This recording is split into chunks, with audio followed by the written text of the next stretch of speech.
भाई, मेरे दादा, मुझे मत काटो। देखो जब तुम भूखे होगे मैं तुम्हें फल दूंगा। देखो जब तुम भूखे होगे मैं तुम्हें फल दूंगा। जब तुम्हें धूप लगेगी तुम्हें छांव दूंगा। जब तुम्हें गर्मी लगेगी तो मैं तुम्हें हवा दूंगा। मेरे भाई कुछ तो रहम करो, मुझे मत काटो। मेरे भाई कुछ तो रहम करो, मुझे मत काटो। देखो देखो सांस लेने के लिए मैं तुम्हें ऑक्सीजन देता हूँ। देखो सांस लेने के लिए मैं तुम्हें ऑक्सीजन देता हूँ। तुम्हारे खेत की मिट्टी को कटने से बचाता हूँ। तुम्हारे खेत की मिट्टी को कटने से बचाता हूँ। सुंदर सुंदर रंग बिरंगे फूल देता हूँ। बदले में मैं तुमसे कुछ नहीं लेता हूँ।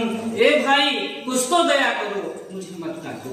ए भाई कुछ तो दया करो, मुझे मत काटो। फिर भी लोग आगे चलाते रहे और उस प्लांट की, उस पेड़ की एक भी नहीं सुनी। फिर आगे वो क्या कह रहा था, देखो जब तुम छोटे थे तो यही मेरी छांव में खेला करते थे।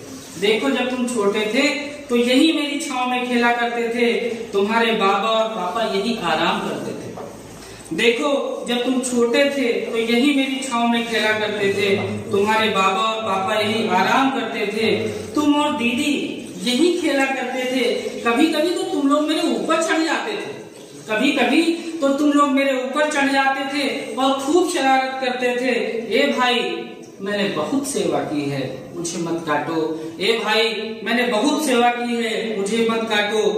पेड़ विनती करता रहा, आरा चलता रहा। पेड़ विनती करता रहा, आरा चलता रहा।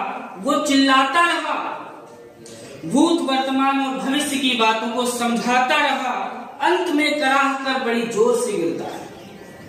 पेड़ विनती करता रहा, आरा चलता रहा, वो चिल्लाता रहा, भूत वर्तमान और भविष्य की बातों को समझाता रहा।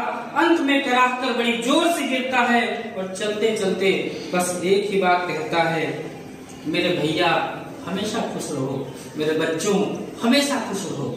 इस तरीके का आशीर्वाद जो अपना अस्तित्व मिटा करके भी हमें देता है, तो हम लोगों की नैतिक जिम्मेवारी बनती है कि हम लोग कंजर्वेशन करें, अपने नेचर का कंजर्वेशन करें। बहुत बहुत धन्यवाद।